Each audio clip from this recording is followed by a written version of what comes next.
Ayun, magandang araw muli sa inyo mga ka-fishing. Eto, re-rest back agad kami ni Paul. Night fishing naman.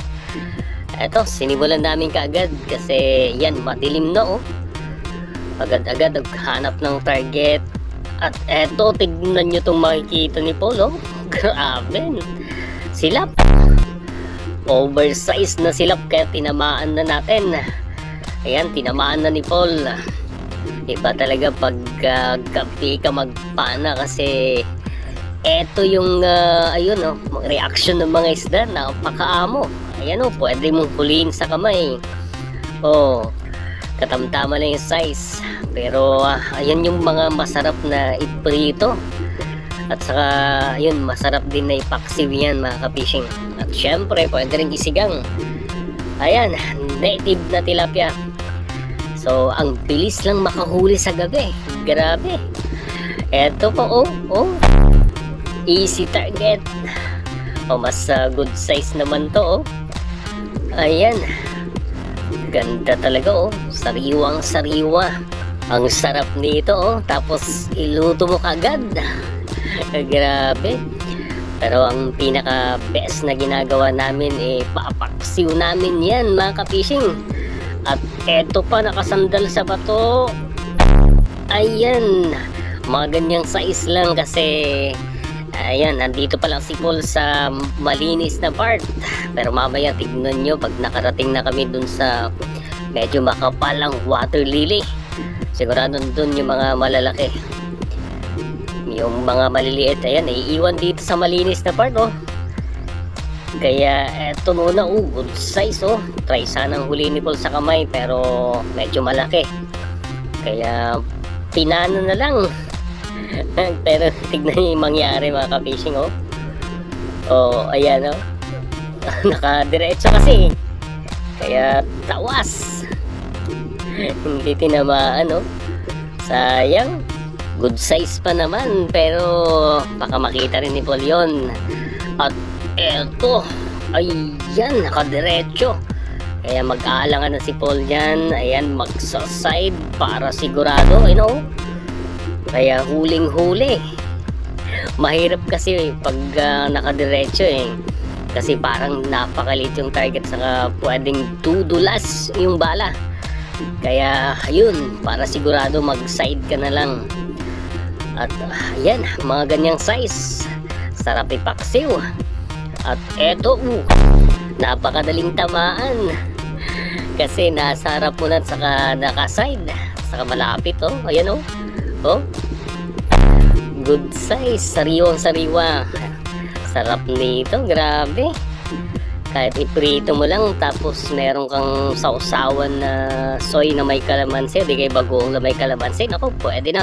Etong tignan nyo, grabe, merong nakita si Paul. Ayan, ay sauce. Ang laki. Grabe sa laki mga ka-fishing. Ayan oh. Oh, steady lang, parang lumaalangoy lang. Hindi nakatago. Kaya easy target mga ka-fishing. Ang laki. Nagdakkel dito sigurado. Oh, mahigit na 5 fingers na yan. O di kaya baka abot na yan ng 7 fingers mga ka-fishing. So yun, eto naman yung masarap na sabawan pag mga ganyang kalalaki oh. Ang lapad. Grabe. Yung kauhuli mo tapos iluluto mo. Ayun yung masarap mga ka-fishing. Ayan oh, fresh na fresh tapos iluto mo kagad. Saka masarap din to na ihawin pag mga ganyang size mga ka-fishing. Saka isaw-saw mo sa bagoong with kalamansi, saka with sili. Ay nako, solve na yan mga ka-fishing. At eto pa, uy, may nadaan na si Paul. Ayan, good size ah. Oh, easy target to. Ayun. Eto yung mga ana-ana ni Paul oh. Ganda talaga pag gabi, hindi ka masyadong mahirapan. Mabilis lang makahuli. Kung merong isda sa spot na pinagpapanaan, ganun naman yun Pero kung wala, kahit anong gawin mong maghanap ng target kung wala nga, di ba? Pero Ayan, eto. Uy, meron na naman. Ayan oh. Good size ulit. Ang bilis lang talaga. Medyo masukal na kasi to mga ka-fishing. Makapal na yung water lily kaya andyan. Meron na yung mga good size. At eto ang tignan nyo.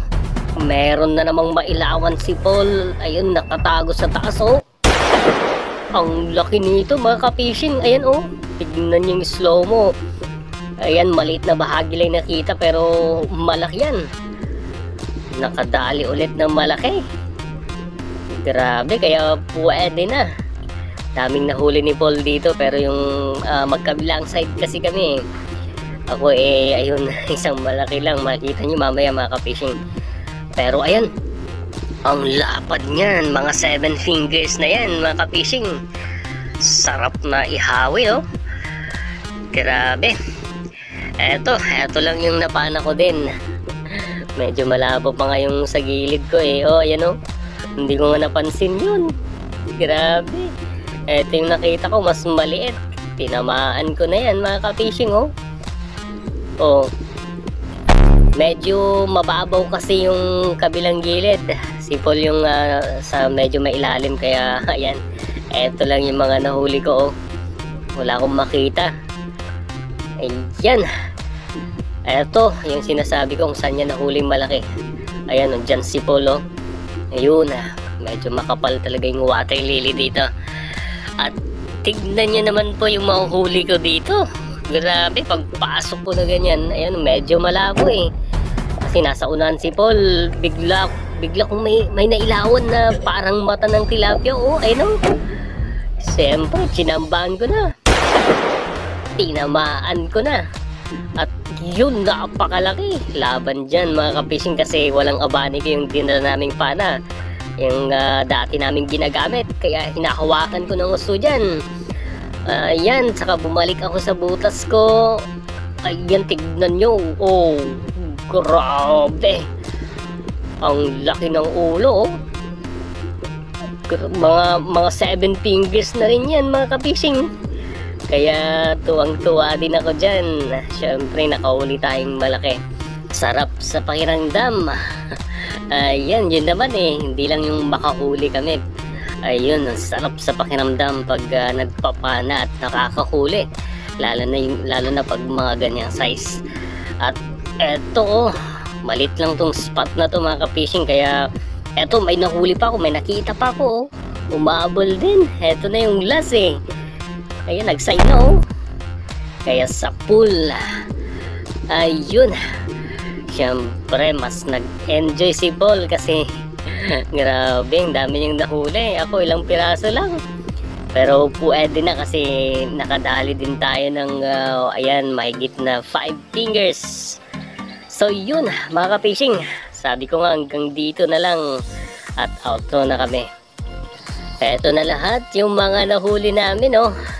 Sulit din ang pagpapana namin, pagpasok namin sa mga masusukal. Ayan lang yung nahuli ko oh. Grabe. Pero may isang good size. Pero tignan nyo tong nahuli ni Paul. Ayan oh. Ang dami. Ang dami naming nahuli oh. Pwede na yan. So may pangbenta na rin dyan mga ka-fishing. Palit ng ayun, pang-ricado natin. Ayun. Thank you so much mga ka-fishing. Ayan, sana wag niyong makalimutang mag-subscribe. Ayan, bilang suporta po sa aming munting channel.